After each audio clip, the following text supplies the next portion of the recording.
ऐसा कोई भी ट्रीटमेंट जिसका संबंध आता है स्काल्प के साथ। अब अपनी फीड ऐसी है, डायरेक्ट संबंध अगर नहीं आता है कोई भी केमिकल का, बट इनडायरेक्टली तो आता है। मतलब कभी कभी ऐसा होता है कि ऊपर के सेक्शन को मैंने प्रोडक्ट लगा दिया और उसको छोड़ दिया, तो उसके ऊपर का सेक्शन है उसका कहीं ना कहीं इनडायरेक्टली प्रोडक्ट कहाँ लगता है, स्काल्प के ऊपर लगता है।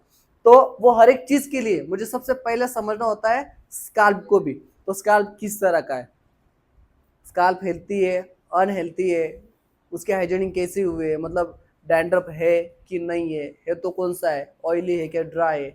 अब ये ड्राई है तो ये आपको पता है क्यों हुआ है, ऑयली डैंड्रफ है तो ऑयली डैंड्रफ क्यों है ये भी आपको पता है।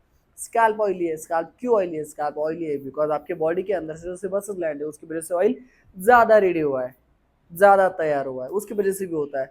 तो ये हर एक चीज को समझना मतलब स्कैल्प एनालिसिस है। तो आप जितने भी ट्रीटमेंट्स करते हो वहाँ पे हेयर के साथ इनडायरेक्टली आपका स्कैल्प भी काम करता है। समझ पा रहे हो।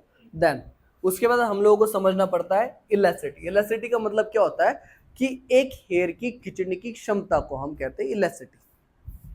एक हेयर की खींचने की क्षमता को हम लोग कहते हैं इलास्टिसिटी।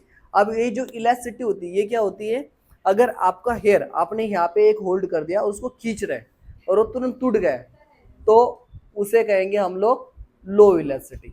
अगर हेयर को खींच रहा हो और खींचने के बाद वो टूट नहीं रहा है, थोड़ा प्रेशर लगाने का काम कर रहा है, तो वहाँ पे इलास्टिसिटी कैसी है, मीडियम है। और मैंने बहुत ज्यादा खींच दिया फिर भी टूट नहीं रहा है, अब एट द एंड हेयर तो टूटेगा ही, बट इतना कि जो उसकी लिमिट है और हेयर टूट नहीं रहा है तो उसे कहेंगे हाई इलास्टिसिटी। मतलब हेयर कैसा है, हेल्थी है, जल्दी टूट रहा है तो अनहेल्थी है।